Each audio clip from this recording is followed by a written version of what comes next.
Il faudrait construire aujourd'hui une génération qui ne prend pas la mort pour un échec, mais qui plutôt est focalisée sur son objectif, vivant ou mort, que notre objectif comme notre mission, la mission de notre génération, qu'on arrive à l'accomplir. Souvent, on estime que ceux qui sont morts ont échoué. Non, il y a des gens qui sont morts, mais nous vivons grâce à leur sacrifice. Et donc, si nous nous fatiguons le plus tôt, nous n'aurons pas de différence comme nos parents qui ont lâché et qui ont dit, écoutez, que Dieu nous fasse grâce. Ouais, il y a Dieu qui est là, c'est bon, il y a bien la providence, nous avons les potentiels que nous avons dans ces pays, mais nous, jeunesse, nous sommes aussi ces potentiels.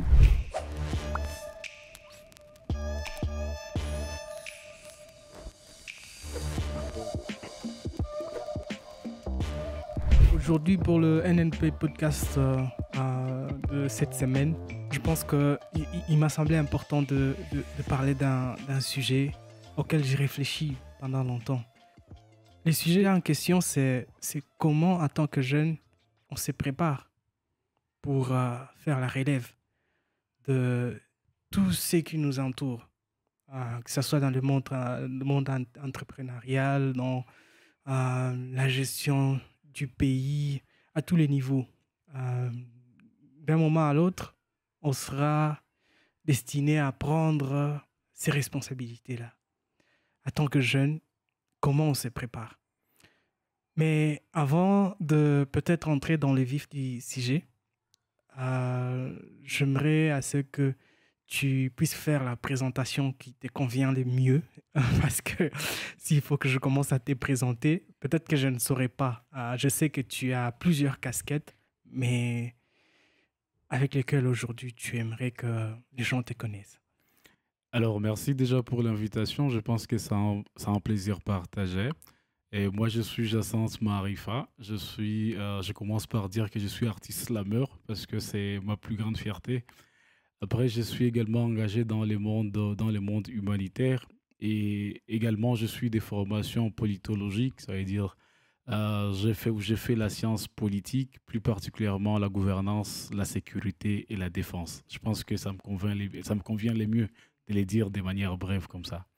En tout cas, moi, je te connais beaucoup plus en tant que slammer, avec des pensées très, très profondes. Et c'était même la cause de penser à toi pour cette discussion. Parce que, de toutes les façons, aujourd'hui, on doit être une jeunesse qui pense, qui réfléchit suffisamment, mais qui se questionne sur tout ce qui se passe, que d'être juste fanatique d'un camp ou d'un autre, mais réfléchir. Se poser des questions sur l'histoire, sur qu'est-ce qu'on sait même de notre indépendance, de notre démocratie. Tout ça sont des questions auxquelles nous devons réfléchir pour mieux se positionner. Jacinthe, comment tu t'es retrouvé dans toutes ces casquettes-là? Comment était ta jeunesse pour te retrouver là? Alors, lorsque vous me posez la question de savoir comment a été ma jeunesse, je me dis, est-ce que je ne le suis plus?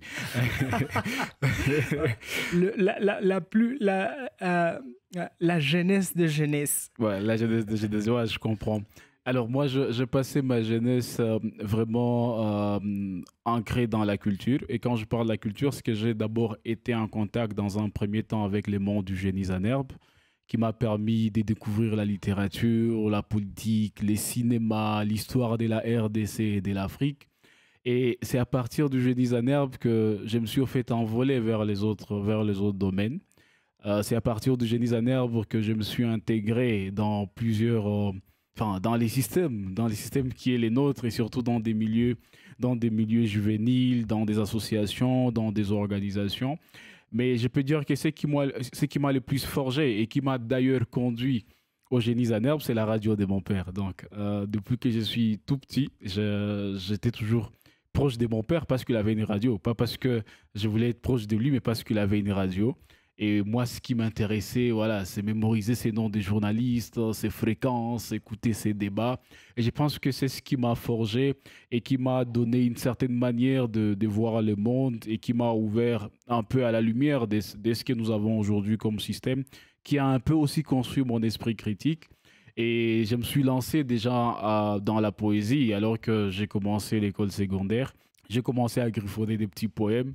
J'avais mon premier recueil qui est inédit à 15 ans. Je l'avais déjà. Enfin, aujourd'hui, je ne peux plus en être trop fier, mais c'était déjà un recueil complet que je faisais lire aux gens. Et voilà. Donc, c'est de cette façon-là que je me suis forgé et j'ai continué à me forger en étant continuellement en contact avec la culture et en étant également ouvert au monde pour voir ce qu'il y a de mieux, ce qu'il y a des critiques et ce qu'il y a abordé dans ces systèmes auxquels nous sommes attachés, qu'on les veuille ou pas. Bien sûr. Voilà. Donc là, je veux dire, avec la radio, tu es dans ton élément dans ces podcasts. Exactement. Est-ce qu'il t'est arrivé de faire la radio à la base? Ouais, je fais la radio, enfin, de manière momentanée. Quand j'étais à l'école secondaire, j'ai participé aux émissions des Génies en herbe, beaucoup en tout cas de la semaine. Il y avait une émission sur, je crois, la RTGB. Il y en a eu sur Comico, hein, c'était vraiment des grandes émissions des Génies en herbe. Ouais, je suis passé avec Espoir Kangela, Darius et les autres, je crois, à As de la semaine. Après, j'ai été beaucoup plus proche des Kivu 1. D'abord par l'émission Question pour un génie, mais également par des antennes qu'on organisait lors des vacances. Antennes vacances, on y a été avec beaucoup qui sont devenus d'ailleurs journalistes aujourd'hui. Et j'ai un petit moment de faire l'animation à la radio. Mais vraiment, j'en avais plus assez de temps, mais quand même, j'ai côtoyé la radio à un moment. Moi, j'ai également grandi presque dans ce monde-là. Je suis né à Goma, j'ai grandi à Goma. Mon père était aussi un électronicien, ingénieur de son, plusieurs choses en même temps, ce qui m'a amené aussi à être très passionné de ces mondes audiovisuels et tout. Et j'ai été technicien radio pendant un moment. Et je peux dire, en vivant à Goma, il y a 2 événements qui ont un peu bouleversé ma vie ou ma façon de voir les choses. Premièrement, sont les éruptions volcaniques. J'ai vécu ça. La première fois, on est allé au Rwanda, j'ai passé du temps, je suis revenu. On a vécu pendant un moment dans un chantier parce que tout simplement, la maison dans laquelle on vivait était calcinée. De la même façon, les années passées, la récente éruption, bon, là, Dieu merci, on n'a rien perdu. Mais l'autre événement bouleversant, c'était la prise de Goma par la M23. C'était comme un cauchemar pour moi. C'était presque 2 semaines où je me demandais comment cette situation va se terminer. Quels sont les moments qui ont bouleversé ta vie en vivant ici à Goma? Alors, j'en ai aussi 2, quoiqu'ils ne soient pas similaires. Les premiers, je dirais également que c'est la guerre que nous vivons. C'est vraiment en 2 moments. D'abord en 2008, lorsque les CNDP voulaient prendre la ville de Goma. À l'époque, à la maison, c'était vers Carmel. Et nous, on voyait les militaires qui sortaient du camp avec leurs femmes, avec leurs objets, et qui disaient fuir. Et nous, ça nous terrorisait, parce qu'on savait que c'était des militaires qui étaient censés nous protéger. On était encore trop petits. Il fallait entrer dans la maison à 16 heures pour en sortir le lendemain à 7 heures. C'était très, très compliqué pour nous qui étions habitués au basket tout autour. Mais quand je parle de 2 moments, c'est que cette même situation est revenue en 2012. Et là, j'étais vers Mabanga. Ça, c'est un cauchemar parce que les premières balles qui ont retenti, moi, j'étais au terrain de foot et on s'accroupissait pour rentrer à la maison. C'était difficile, on ne savait pas d'où sortaient les balles. C'était un lundi soir et les balles ont commencé le lundi à 14 h, je crois le lundi 19 novembre jusqu'au mardi 20 novembre. Vers 11 heures, il y avait toujours des balles, il y avait des bombes. Après, on nous a appris que les 123 venaient de prendre la ville de Goma. On a suivi la RTNC. On pouvait sortir et nous dire qu'il y avait des militaires sur les mots Goma qu'on pouvait voir. Enfin, c'était des arbres. On ne pouvait pas les voir à une telle distance, mais nous, on y croyait. Et pendant 2 semaines, on n'est pas parti à l'école. Moi, j'étudiais à l'époque au collège. Je pense que pendant cette période, il y a eu 2 lundis où on a invité les parents à envoyer leurs enfants à l'école et nous, on allait à l'école, on ne trouvait personne. Mais ça n'a pas fini cette manière de terroriser parce que même lorsqu'ils sont sortis et que Mamadou est venu contre-attaquer, il lançait des bombes de représailles. Et nous, nos quartiers étaient les plus visés. Nous avons perdu des amis, nous avons perdu des proches. Et d'une certaine manière, ça nous disait que ce sera ça notre situation. On ne voyait pas une lueur d'espoir. Mais heureusement que au bout de quelques mois, enfin, nous, on connaissait Mamadou Ndala, on savait que c'était tout. Il a défait la rébellion, mais c'est resté en nous ces climats de terreur.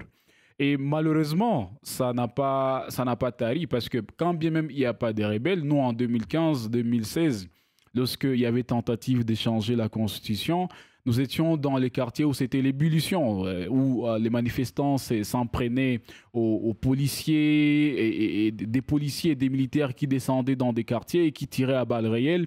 Et nous avons perdu beaucoup d'amis, beaucoup de proches qui étaient au quartier. Et vous apprenez, voilà, il était dans la manifestation, il a été tué, il était à la maison et la balle l'a trouvé où il était. Et donc, les moments qui ont plus marqué ma vie, malheureusement, ce sont des moments où j'ai été témoin de la violence. D'abord, une violence qui nous est apportée, mais également une violence à laquelle on assiste dans notre milieu par des gens qui étaient censés nous protéger. Mais ce qui est drôle et grave, c'est que malheureusement, ça n'a pas changé, ça reste la même situation. D'où ma difficulté de dire que ce sont des moments qui ont marqué ma vie. Je pense que ce sont des moments qui continuent à marquer ma vie. C'est vraiment difficile à un moment de vivre. Et quand tu essaies d'y penser, la plupart des fois, on se demande comment cette situation prendra fin. Comment le Congo sera ce Congo où on a peut-être du respect comme l'époque de Mobutu.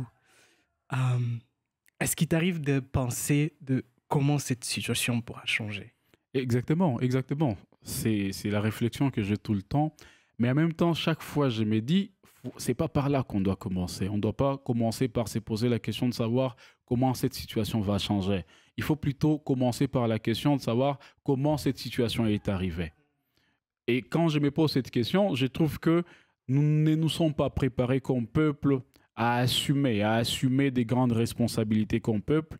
Nous avons été dans une certaine euphorie et nous avons pensé qu'une stabilité relative, une stabilité momentanée pouvait être éternelle sans que nous puissions nous y investir. Si nous parlons par exemple de la situation de la paix et de la sécurité, nous verrons que lorsque les colons nous laissent les Congo-Léopoldville à l'époque, les Congo-Kinshasa, voilà, il y a cette stabilité relative. Quand bien même elle sera perturbée après par la guerre des Moulélé et tout ce qu'il y a eu avec les Simba, mais Mobutu arrive à dominer par son armée. Et nous avons ce qu'on appelle cette paix négative. Ça veut dire, voilà, on sait qu'il n'y a pas de crépitement des balles, on sait qu'il n'y a pas d'affrontement quelque part, mais il n'y a pas cette paix positive qui pourrait se résumer également par la sensation de cette justice, la redistribution équitable des richesses, ce qu'on appellerait en résumé la bonne gouvernance. Donc, le fait de se dire nous avons la paix, mais nous avons plongé dans la gabégie, dans la corruption, dans les trafics d'influence, et nous avons complètement détruit ce qu'était notre civilisation. En réalité, la civilisation ne peut être composée que de la simple variable paix ou sécurité. La civilisation, c'est toute cette manière dont on s'organise. Et donc, comment cette situation est arrivée? Elle est arrivée par notre désorganisation. Elle est arrivée dans une désorganisation totale et nous avons culminé vers la violence parce que toute société qui n'arrive pas à s'organiser culmine vers la violence parce que dans la désorganisation, il y a ce qui s'étape plus grand que les autres. et il y a un sentiment d'injustice pour certains et qui se disent la meilleure manière de se venger, c'est de prendre les déçus sur ceux qui nous dominent. Mais comment prendre les déçus alors qu'on n'a rien? Alors c'est la violence. C'est les gens qui se disent ouah, on va mourir ou mourir, mais nous allons nous venger. Et c'est comme ça qu'ont commencé ces petites luttes internes entre les administrations, entre les ethnies, entre les chefferies. Et malheureusement, il a fallu juste disons, cette flamme d'allumette qui était les génocides rwandais et l'arrivée des milliers des réfugiés rwandais sur les sols congolais pour qu'en réalité éclatent ces tensions intestines qui avaient commencé du fait de la désorganisation. Alors, à la question de savoir si cette situation prendra fin, je pense, dès lors qu'on connaît la cause qui nous a amenés jusqu'ici, alors on peut bien travailler sur ça. Et notre plus grand problème, notre plus grand défi, c'est notre capacité à nous organiser. Nous avons un pays, malheureusement, où rien ne marche. Il y a d'ailleurs certains qui blaguent et qui disent que la carrière de Fally Ipupa marche aujourd'hui. mais aujourd'hui, on ne sait pas quel est le secteur qui marche le mieux. Mais bizarrement, nous vivons normalement, comme si nous sommes contents, nous nous contentons de cette situation. Exactement, c'est parce que nous sommes dans une incapacité de nous organiser et c'est par là qu'il faut commencer. Et quand je parle de l'organisation, on comprend que c'est à toutes les échelles. On ne va pas dire c'est tel, mais bon, là où nous sommes, là où nous avons la capacité d'agir, un peu comme le disait le professeur Kamana, là où nous avons la capacité d'agir, comment nous arrivons à nous organiser. Si nous sommes jusque-là incapables de nous organiser dans des petites unités, alors comprenons que ceux qui sont à la tête de l'État, ils viennent de nous. Donc, ils ne vont pas venir du ciel, ce ne sont pas des extraterrestres. Si nous sommes désorganisés à la base, alors ils ont juste un mental désorganisé et les résultats, c'est ce que nous avons dans ces pays aujourd'hui. En tout cas, c'est vraiment très profond ce que tu viens de dire. Parce que, en fait, pendant que je réfléchis, c'est que depuis l'époque coloniale, juste après l'indépendance, quand j'analyse, je me dis qu'il n'y avait pas de préparation, comme tu l'as dit. Lumumba était comme s'il était dans une lutte seule. Parce qu'après, quand il est parti, il n'y avait presque personne pour continuer d'une manière logique à ce qu'il avait déjà commencé. Donc, c'est comme si c'était un combat individuel qu'un combat de tout un peuple. Mais aussi, comme tu l'as dit, s'il faut voir l'époque de Mobutu, tout semblait être bon, comme tu as dit, la paix apparente, où tout le monde était à l'aise dans son coin, mais on a oublié aussi cette relève. C'est comme si Mobutu vivait aussi seul, sans pour autant préparer quelque chose qui pouvait rester et construire une nation sur le long terme. Et je crois que nous sommes en train de vivre la répercussion de tout ça, de cette impréparation, ce qui nous ramène à cette réflexion d'aujourd'hui. Nous sommes, bien sûr, ceux qui sont en train de subir gravement, gravement, je peux dire, parce que au moins cette génération, pour nous qui vivons ici, on a au moins une tante, un ami, un proche qui est décédé dans cette violence, dans cette situation. On a perdu des choses, on a perdu des gens, nous sommes dans des situations inconfortables, bien que ça touche les pays d'une manière générale. Mais ici, le mal, je crois qu'il est un peu plus profond. Nous, en tant que jeunes, nous sommes censés, d'une manière ou d'une autre, arriver à prendre des décisions, des grandes décisions pour le pays, mais aussi pour peut-être les entités privées qui doivent relever les pays. Sommes-nous préparés pour cela? Alors, la question, elle est difficile parce qu'on parle de la préparation. Mais je vais peut-être commencer par une petite analyse de notre histoire, de l'histoire de la RDC. C'est que même lorsqu'on fait un petit récap dans le passé, nous allons remarquer que ceux qui ont marqué notre vie nationale, ce sont des révolutionnaires. Mais en réalité, les révolutionnaires ne sont pas appelés à diriger un pays. Les révolutionnaires, ils sont appelés à mobiliser un peuple pour passer d'un système à un autre. Dans les systèmes, enfin, dans les pays comme la République démocratique du Congo, nous avons besoin de ces révolutionnaires. Ces révolutionnaires dont l'indignation dépasse les bornes et qui disent, écoutez, nous n'allons pas aller par les formalismes, nous n'allons pas aller par des chemins battus, nous voulons ceci parce que nous estimons qu'il est de notre droit, on le réclame et on l'obtiendra. Ce type d'homme, c'est comme Lumumba. Lumumba ne pouvait pas passer par un formalisme, dire voici la première étape, la deuxième, non. Il y avait des droits à réclamer, il y avait un peuple qui souffre, un peuple à qui il était privé les droits d'autodétermination, et il s'est levé, il a dit, je l'assume, quel que soit ce que ça m'écoute, quelle qu'en soit la mort qui me soit réservée. Le deuxième révolutionnaire, c'est Mobutu, même si on ne l'appelle pas souvent ainsi. C'est aussi un révolutionnaire qui a dit, écoutez, nous avons acquis l'indépendance, mais nous sommes dans un certain désordre. Il faut que les choses rentrent à l'ordre. Enfin, on sait bien qu'il n'était pas seul. On sait qu'il était un pion qu'il fallait utiliser et un pion qui avait un mental qu'il fallait à l'époque, qui répondait à toutes les demandes. Mais il a quand même remis de l'ordre et nous avons eu les résultats que nous avons eus jusqu'à la zaïrianisation où tout a basculé. Le troisième révolutionnaire, c'est encore un pion qui est utilisé, c'est Laurent Désiré Kabila. Et qui dit, écoutez, nous n'allons pas encore passer par des élections, je ne sais pas, par des formalismes. Ah, il y a la guerre. Et quelle que soit la personne qui me soutient, je prends les armes et je marche sur Kinshasa. Nous en subissons d'ailleurs jusqu'à aujourd'hui les conséquences. Le quatrième type de révolutionnaire, c'est parmi nous jeunes.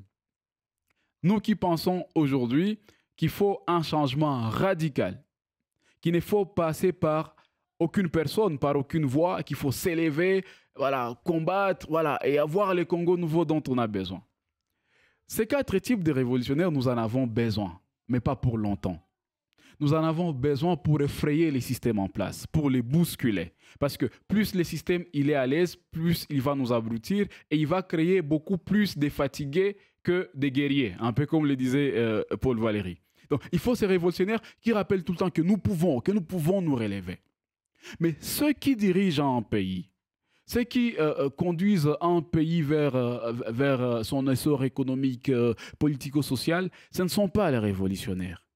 Ce sont des gens préparés pour ça. C'est-à-dire, au même moment que nous avons des gens qui s'élèvent, qui refusent de suivre le formalisme, qui refusent de s'asseoir, d'attendre 5 minutes ou 10 minutes, ces mêmes moments, nous devons être dans des casernes en train de préparer les prochains dirigeants, les prochains hommes d'affaires, les prochains culturels, les prochains entrepreneurs, les prochains philosophes. Malheureusement, ce n'est pas le cas. Aujourd'hui, nous sommes dans une situation où c'est les politiques qui ont pris tous les dessus. C'est la politique qui paye mieux depuis longtemps, depuis l'époque de Mobutu et les restes. Et tous ceux qui sont dans d'autres secteurs, ils ont l'impression qu'ils ont échoué. Et que donc, pour réussir, tous doivent revenir vers la politique. Ouais, être député, je ne sais pas, être dans des partis politiques pour être nommé mandateur. C'est la plus grande erreur. Et ça nous appelle à une responsabilité aujourd'hui d'avoir des casernes, d'avoir des écoles politiques, d'avoir des écoles économiques, pour que après, que ce soit ces écoles qui deviennent des critères. En réalité, les révolutionnaires, quand vous voyez leur profil, ils ne viennent pas des écoles classiques. C'est bien, parce que ce sont eux, même quand nous serons un pays émergent, on aura besoin des révolutionnaires si le système ne nous convient plus. Mais maintenant, nous avons besoin des gens qui ne viennent pas apprendre au pouvoir. Des gens qui ne viennent pas apprendre lorsqu'ils sont déjà dans des secteurs. Nous avons besoin des écoles politiques, des écoles nationales d'administration. Des vraies écoles, pas des fantaisies que nous avons aujourd'hui. Nous avons besoin des écoles de commerce, nous avons besoin des écoles techniques modernes pour préparer des gens qui feront l'émergence du Congo. Si nous n'arrivons pas à assumer cette responsabilité de préparer la nouvelle génération, écoutez, nous pouvons avoir plusieurs combats, nous pouvons avoir une colère extrême, nous pouvons avoir des beaux mots, nous pouvons soulever des masses, mais nous sommes en train d'échouer. Parce que la crise congolaise aujourd'hui, loin d'être une crise politique, économique, socio-anthropologique, c'est d'abord une crise de la préparation de l'homme congolais. Et ça, c'est notre responsabilité aujourd'hui comme jeunes. Quand on essaie d'analyser le paysage éducatif au Congo actuellement, tu penses que c'est un paysage qui aide à produire ces éléments dont tu parles? Aucunement pas. Aucunement pas. C'est un paysage qui a été construit volontairement de la sorte pour abrutir. Ça veut dire, des gens, ouais, volontairement, il a été construit de la sorte pour abrutir. Et des gens, ils sont là, ils cherchent des diplômes pour se positionner et tout. La preuve est qu'on n'apprend pas les gens, on n'apprend pas à ces élèves avec des exemples de leur milieu. On leur apprend des choses avec des exemples d'autres milieux, d'autres continents, pour que ce soit les mobiles de leurs rêves. Parce que si on nous apprenait avec des exemples, si on m'apprend avec un exemple d'ici à Keshero, écoutez, je serais en train d'étudier avec l'ambition de venir changer ce qui est anodin dans l'exemple qui m'a été donné. Mais si dans tous les manuels, écoutez, vous pouvez reprendre aujourd'hui, vous voyez les manuels scolaires aujourd'hui, tous les exemples, ce sont des exemples dans lesquels les élèves ne se retrouvent pas. Et si les élèves ne se retrouvent pas dans ces exemples, dans ces illustrations, ça veut dire que ces élèves ne construisent pas leurs ambitions autour de ces exemples. Et pourtant, c'est très simple. Mais malheureusement, nous avons aussi un défi des recherches. Nous avons du mal à féconder la recherche. Mais ça, ce n'est pas grave. Le fait que nous ayons des écoles classiques qui abrutissent et qui sont volontairement construites de la sorte, ce n'est pas grave. Je me rappelle, on a posé au professeur Kamana, il critiquait trop l'université congolaise. On lui a demandé, mais vous critiquez trop l'université congolaise. Apparemment, il n'y a pas d'espoir. Il lui a dit, non, il y a de l'espoir. Parce que moi-même qui critique, je suis le fruit de cette université. Alors, le fait que nous soyons déjà avec une frange de la population qui prend conscience, ça veut dire qu'il y a de l'espoir d'avoir des lieux alternatifs d'éducation. Et je pense qu'aujourd'hui, les meilleures écoles, c'est trop bizarre, mais les meilleures leçons s'apprennent à l'école buissonnière, malheureusement. Aujourd'hui, ce sont ces lieux alternatifs et que la plupart d'entre nous, nous avons fréquenté quand nous fouillons l'école classique. Ce sont ces écoles alternatives qui apprennent aujourd'hui les jeunes à réfléchir. C'est bien déjà, mais il faut avoir une stratégie. Il ne faudrait pas que les choses se passent comme par hasard. Je vois par exemple ce que vous êtes en train de faire ici à NNP avec des podcasts, avec des productions, et vous participez à l'éducation de la masse. Ça, c'est une école alternative quand elle s'inscrit dans une stratégie. Des étudiants qui sortent des universités pour créer des cercles de réflexion, des cercles d'action, ce sont des écoles alternatives. Des organisations qui sortent un peu du système international et qui se focalisent sur les besoins spécifiques à leur milieu, ce sont des écoles alternatives, des centres culturels, des collectifs aujourd'hui artistiques qui sont là, qui forment et qui agissent, ce sont des écoles alternatives. Il nous reste juste que nous puissions nous inscrire dans une certaine stratégie, que nous sachions d'où est-ce que nous venons et où est-ce que nous sommes en train de partir. Nous aurons comme conséquence, si nous y arrivons, on aura des écoles classiques pour apprendre aux gens à parler français, pour apprendre aux gens les langues étrangères. C'est aussi important, mais ce n'est pas là qu'on devait commencer. Et on aura des milieux alternatifs pour féconder la réflexion et l'action afin que nous soyons en réalité des véritables solutions pour notre communauté. Parce que jusque-là, nous sommes éduqués pour être des véritables solutions à d'autres peuples. Je prends l'exemple des gens qui font... je peux prendre beaucoup d'exemples, mais quand vous voyez l'enseignement en sciences économiques qui est dispensé en RDC. Écoutez, aucun modèle, aucun exemple, aucune illustration congolaise. Ce sont des théories qui, en réalité, pouvaient être fécondées sur des exemples congolais. Et si c'était le cas, on n'aurait pas les pays que nous avons aujourd'hui. En tout cas, tu sais que tu viens de me donner le courage quelque part et l'espoir également. Parce que en réfléchissant à NNP, c'était dans ce même optique pour se dire, moi personnellement, je n'ai pas été fan du système éducatif. Je n'ai pas étudié pour un diplôme. Bien que ça a été un combat pour mon père et tout ça, je lui ai dit, écoute, bon, je ne pouvais pas lui dire écoute, mais d'une manière ou d'une autre, je me disais, je ne peux pas étudier pour un diplôme. Le plus important, c'est qu'est-ce que je sais que je dois mettre au service de la communauté. Et c'est là que naît la réflexion autour de Nyiragongo, ma production. Parce que l'idée, c'était de se dire, si l'éducation ne marchait pas, moi, je suis le fruit de ce que je vois sur Internet. Peut-être qu'il n'a pas le même contexte que ce que je vis. Ouais. Mais ça m'inspire, ça me construit. Je me dis, si on a un média qui travaille sur notre propre contexte. Ça va nous aider à être éduqués. On regarde des documentaires qui sont faits sur le Congo, mais pas par les Congolais. Ce qui nous donne aussi d'autres images de notre propre Congo, qui n'est peut-être pas ça. On a travaillé sur un documentaire avec une femme qui fait des tableaux avec la broderie et tout ça. Dans une salle de classe, on l'a posé la question de savoir c'est quoi les tableaux que tu aimerais que tout le monde regarde. Le monde entier, mais les Congolais. Tu sais ce qu'elle a dit? Elle a dit c'est les tableaux où j'ai travaillé sur Mobutu. Et puis, elle a dit, à l'époque de Mobutu, nous les femmes, on était bien. On était très bien. On chantait pour lui. Tu sais, à l'époque de Mobutu, personne ne pouvait toucher à la femme. Personne ne pouvait toucher à la femme. Et elle a dit, pour nous, c'était quelque chose de très, très important.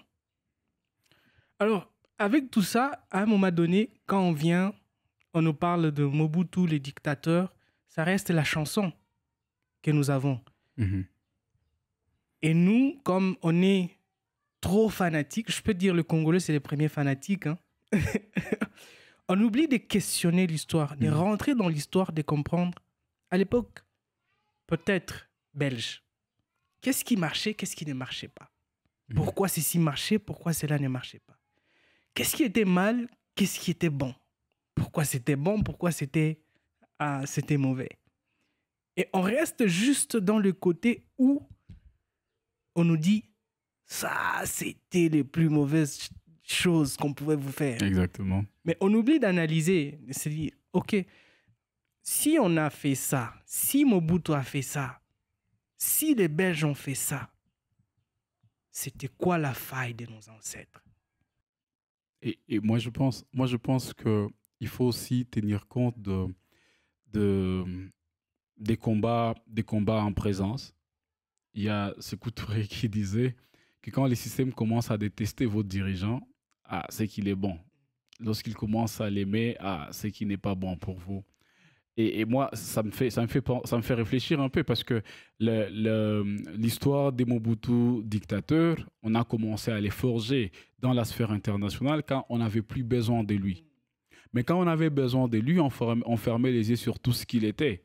Mais au moins, on est d'accord que Mobutu a redonné la fierté à l'homme congolais, à l'homme zaïrois. Il a donné de la fierté et dans cette fierté, on pouvait lire en même temps respect et dignité. Bien sûr, après les pouvoirs absolus corrompent, les pouvoirs absolus corrompent absolument, mais on pouvait facilement comprendre que l'homme zaïrois, l'homme congolais, il est véritablement né avec Mobutu.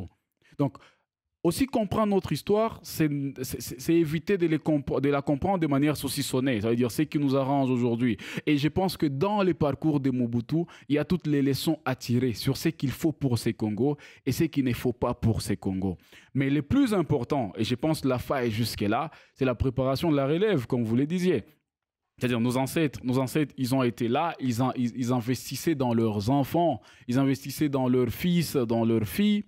Les problèmes aujourd'hui avec les systèmes que nous avons importés aujourd'hui, les systèmes démocratiques, c'est que nous avons des gens qui sont là, qui dirigent. Et si vous leur demandez, et ça je suis très sérieux, si vous allez demander à la classe dirigeante aujourd'hui de vous produire une photo de la RDC en 2032, ils n'ont pas d'idée. Ils n'ont pas d'idée. Et pourtant, gouverner, c'est prévoir. Les nations aujourd'hui, les nations que nous trouvons émergentes aujourd'hui, ils ont des plans de 2050, de 2100, ils ont des plans sur des 100 ans. Alors, si nous avons des dirigeants qui ne sont pas tournés vers l'avenir, et donc qui ne sont pas tournés vers la relève, parce que s'ils pensaient à ce que sera ces pays dans 20 ans, ils penseraient à ce que sera cette jeunesse qu'on a aujourd'hui. Mais le fait que la jeunesse soit abandonnée à son triste essor, c'est parce qu'ils ont cette cupidité de se dire dans 20 ans, ils seront là. Et je pense que nous, c'est la question qu'on se pose. Si nous avons la situation que nous avons aujourd'hui, si elle se présente de cette manière-là, qu'est-ce que sera cette situation dans 20 ans? Et lorsqu'on se pose la question, on commence maintenant à personnaliser la responsabilité. Si on veut que ces pays soient ceci dans 20 ans, qu'est-ce que moi je peux faire pour que ces pays soient exactement cela? Si ma force ne suffit pas, combien de gens je peux mobiliser autour de moi pour qu'on en arrive à ceci? Et je pense que c'est là qu'on trouve l'importance de construire l'action collective. Mais je pense que ça c'est mon plus grand combat.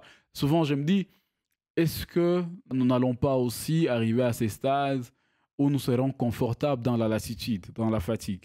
Parce que, figurez-vous, les parents que nous avons aujourd'hui, beaucoup d'entre eux, ils ont lutté, mais face au système qui s'est posé comme mur, ils se sont fatigués. Et souvent, quand tu fais des choses, tu dis, non, petit, nous, on a lutté. Hein? Là où vous passez, nous, on est passé par là.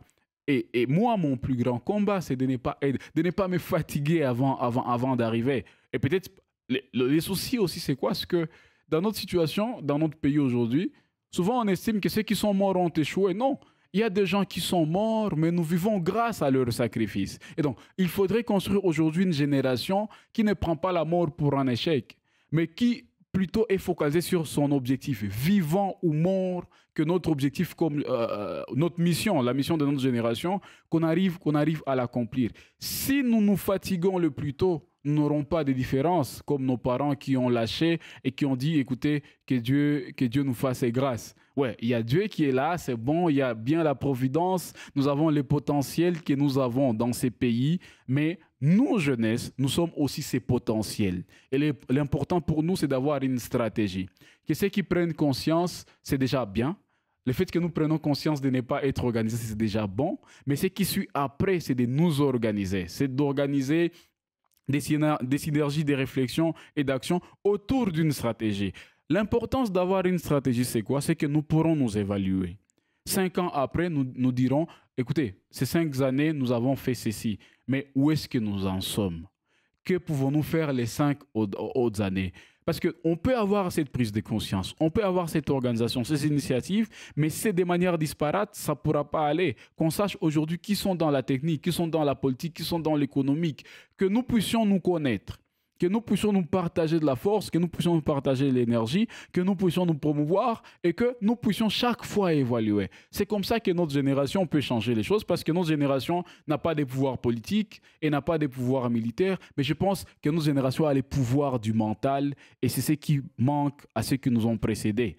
Et c'est ce qui manque à ceux qui nous dirigent aujourd'hui. Et pourtant, tout commence par les mentales. Il peut également avoir les pouvoirs économiques parce que la plupart disent que y a un rappeur qui est passé ici chez vous, Jenny Paria, et qui dit ouais, la banque, en réalité, il n'a pas d'argent. La banque a des gens. Et nous, jeunesse, nous avons la force du nombre. Et cette force du nombre, nous pouvons la convertir en un pouvoir productif. Nous pouvons produire des choses. Nous pouvons organiser en réalité tout un système économique autour d'entre nous. Mais c'est si nous prenons conscience que nous sommes une force et que la force, nous devons la féconder entre nous. En réalité, nous ne manquons pas des moyens. Nous ne manquons pas les moyens de notre action. On n'en manque pas.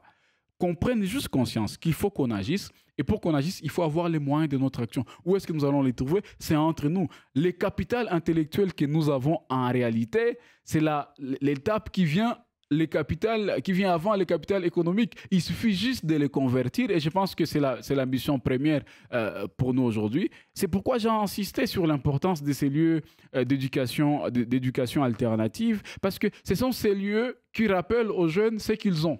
Les pouvoirs qu'ils ont, les pouvoirs mentaux qu'ils ont, les potentiels économiques qu'ils représentent aujourd'hui. Et quand ces lieux sont fécondés, nous, jeunes, nous allons avoir les moyens de notre propre lutte. Nous n'allons pas mourir pauvres, nous n'allons pas avoir une lutte des pauvres. Non, nous allons avoir une lutte, nous savons où est-ce que nous allons, mais en même temps, nous vivons. En même temps, nous arrivons à faire vivre. Et pour ça, il faut sortir des sentiers battus. Sortir des sentiers battus voudrait dire aujourd'hui, lorsqu'on parle entrepreneuriat, ne pensons pas toujours à start-up. Voyons toutes les...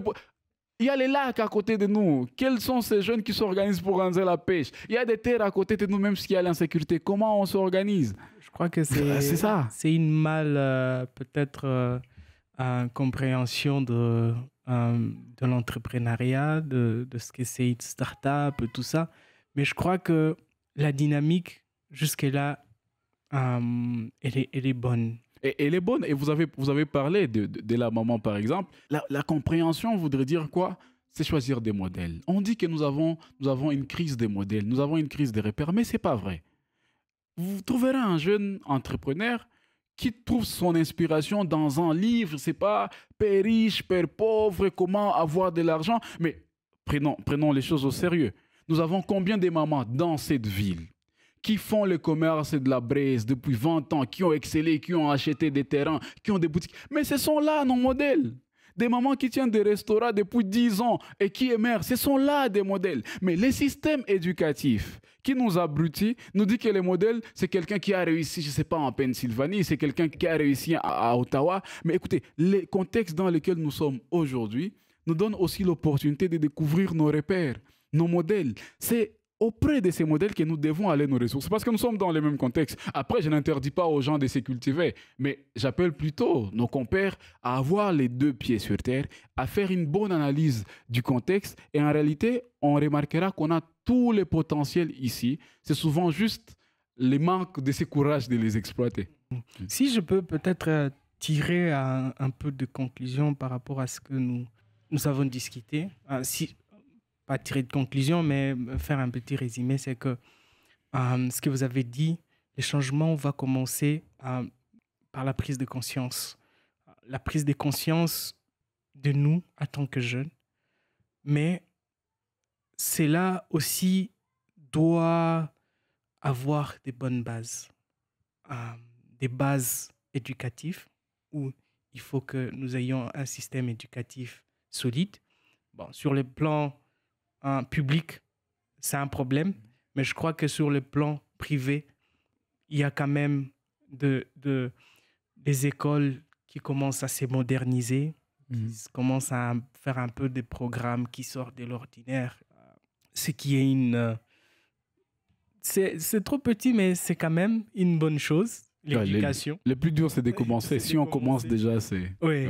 Ouais. C'est que face à cette éducation, système éducatif qui est défaillant, il faut avoir des systèmes qui sont parallèles, mais qui sont informels, qui n'est pas cette éducation formelle, notamment des collectifs, des centres culturels, des initiatives de réflexion, des médias publics, mais qui sont très bien orientés vers l'éducation.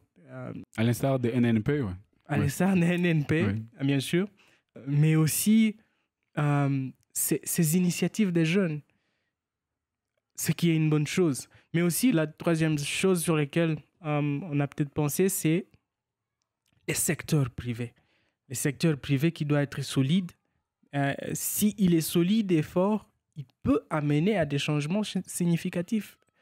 Essayons de voir la ville de Goma. Tu sais, être à Goma, je pense que c'est une bonne chose pour moi parce que nos pères ici à Goma, ils sont plus ou moins ouverts.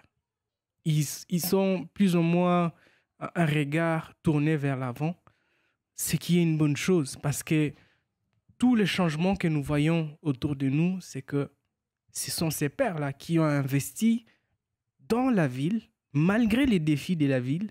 Il y a les volcans, il y a la guerre, mais quand vous voyez leur investissement, tu te dis non, mais ça c'est incroyable. C'est incroyable l'amour que nos grands frères, nos pères ont pour cette ville. Et je crois que ça doit être général pour le Congo. Nous devons aimer le Congo, nos villes, là où nous vivons, pendant que nous créons de la valeur. Je ne sais pas si tu es de même avis que moi, Jacinthe. Exactement. Exactement. Moi, je suis très d'accord parce que Goma, c'est quand même la valeur c'est les symboles de la reconstruction, c'est les symboles de la réhabilitation, c'est les symboles de la résilience d'un peuple. Ce que nous vivons ici, en même temps, ça nous pousse chaque fois à nous demander qui nous sommes et comment nous en sortir.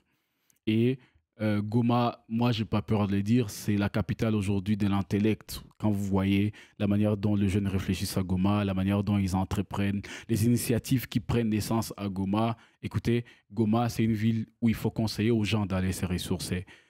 Mais ma recommandation, c'est que c'est là s'inscrivent dans une stratégie, comme je l'ai dit, qu'on sache où est-ce que nous sommes en train de partir. Ça peut être l'émulation personnelle, ça peut être des initiatives personnelles, c'est bien, mais comment on arrive à canaliser tout ça pour que ça s'inscrive dans une certaine stratégie et qu'on dise, écoutez, si nous avons la bonne chance d'avoir Goma que nous avons aujourd'hui, malgré ce qui se passe tout autour, malgré qu'elle est continuellement menacée.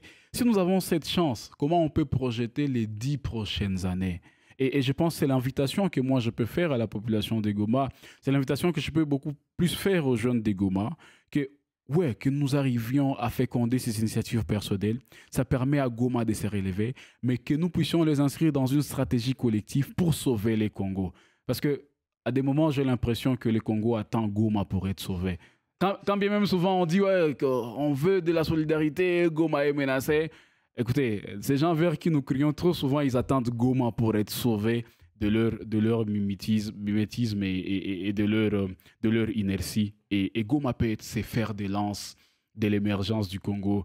Mais bien avant de parler de l'émergence, Goma peut être ces fers de lance de la renaissance du Congo, de ses cendres.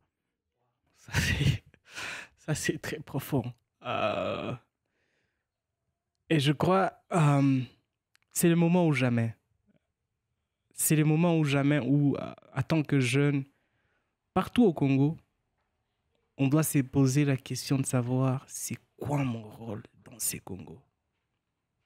Là où je suis, là maintenant. Et la réponse, elle est simple. Quoique la question est complexe, la réponse, elle est simple.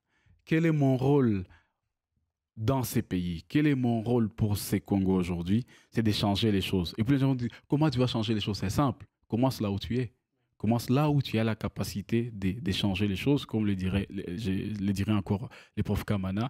Chacun d'entre nous, dans ces pays, chacun a une parcelle de pouvoir qui commence peut-être par sa chambre, commence peut-être par sa table. Oui, nous avons la responsabilité, nous avons comme premier rôle de changer ces pays. Comment? En partant de là où nous avons le pouvoir de changer les choses. Le Congo n'est pas riche. Nous sommes la richesse du Congo. Nous sommes la richesse du Congo, ça c'est profond. Parce qu'après, le Congo n'est pas riche si nous n'avons pas la capacité d'exploiter cette richesse. Ouais. Ou de nous en rendre compte. Parce que souvent on répète que le Congo est riche parce qu'on nous l'a enseigné, parce qu'on nous l'a répété. Oui. Mais est-ce qu'on peut prouver que le Congo est riche? C'est difficile. Oui, s'il faut voir un Congolais, c'est... Moi, je me rappelle, j'ai été à Durba, dans le Huuwele là-bas. Quand on te dit la quantité de l'or qui sort de cette province, tu te dis que quelqu'un de Huuwele, s'il arrivait à Goma, il faut l'accueillir comme Mobutu. Parce qu'il vient avec... L'or, c'est l'économie, c'est ce qui détient le monde.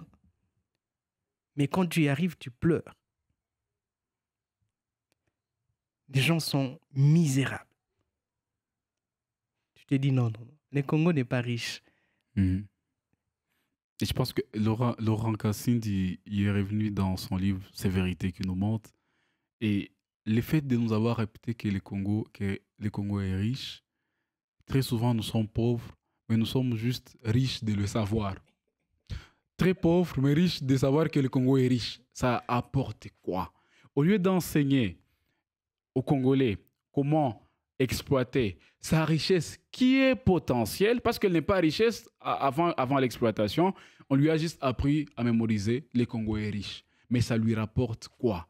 C'est la raison pour laquelle vous verrez des gisements miniers à côté des populations qui n'ont rien à mettre sous la dent, des populations qui n'ont pas d'école. Et ça devait nous révolter. Mais si ça ne révolte pas nos autorités, parce que j'ai dit, il y a aussi un problème de préparation, un problème de capital intellectuel.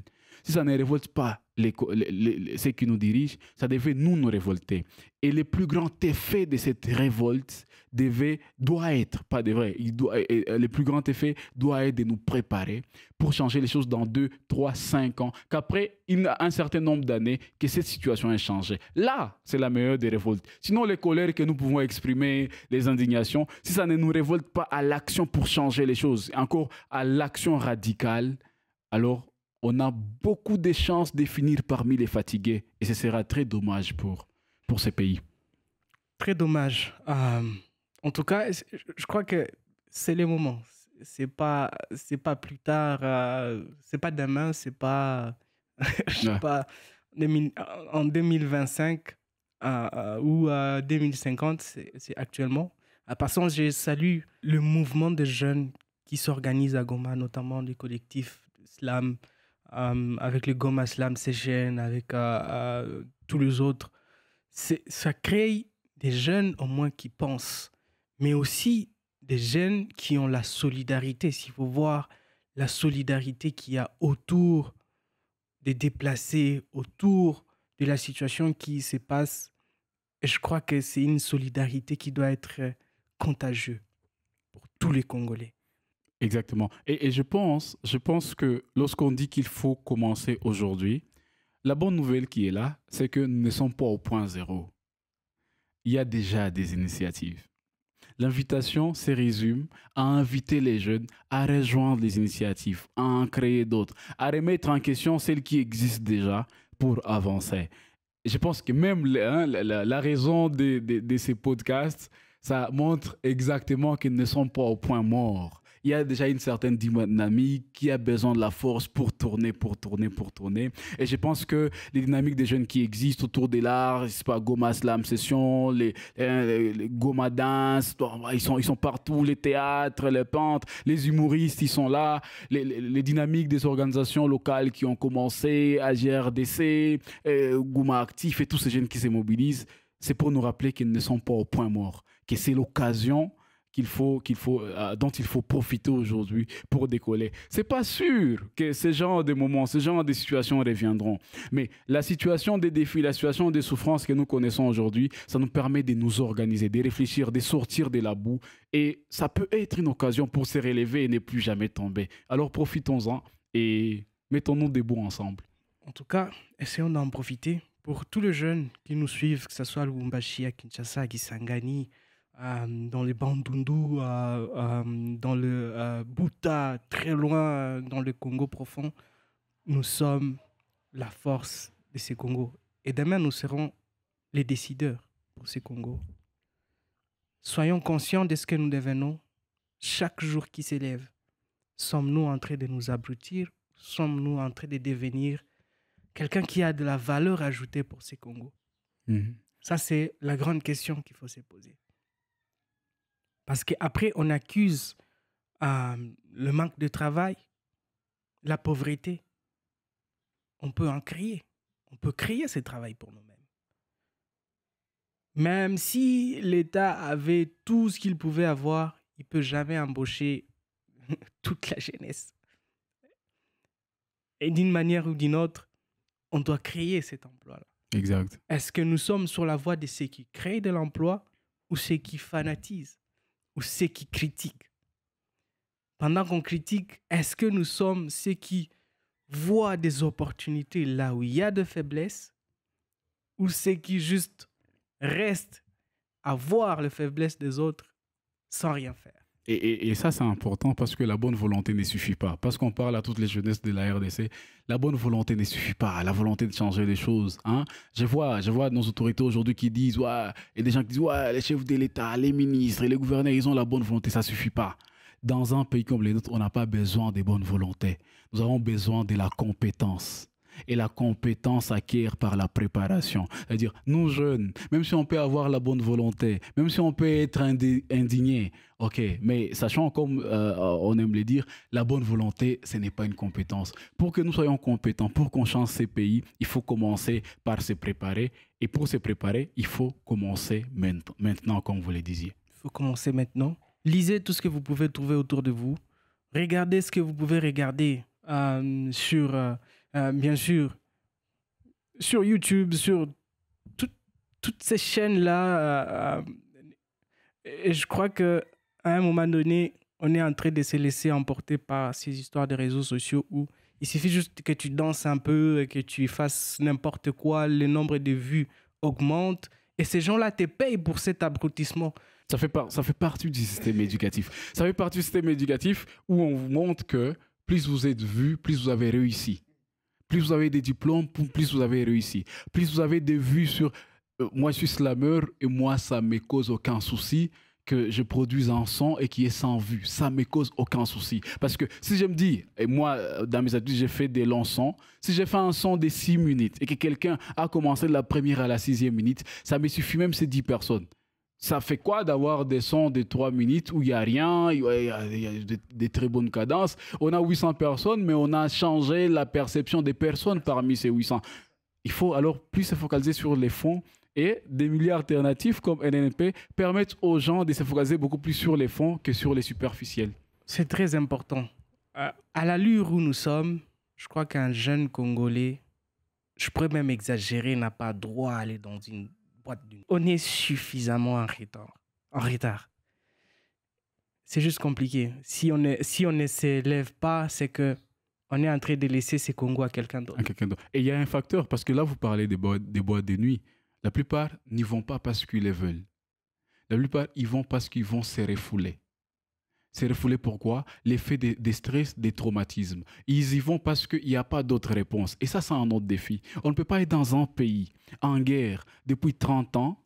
Il y a des facultés de psychologie, mais ils sont les premiers sur la liste en termes de chômage avec le nombre de gens traumatisés que nous avons aujourd'hui. En réalité, les degrés de violence que nous connaissons aujourd'hui n'a pas pour des seules raisons de violence. Il y a des gens qui n'ont pas, certainement pas été pris en charge, dont les traumatismes et les stress n'ont pas été pris en charge. Et c'est quoi la conséquence? Certains se défoulent par la violence, certains se défoulent par la drogue, par l'alcool, d'autres par les vagabondages sexuels. Et ça revient, ça nous interroge sur la manière de considérer les conséquences de ce que nous vivons.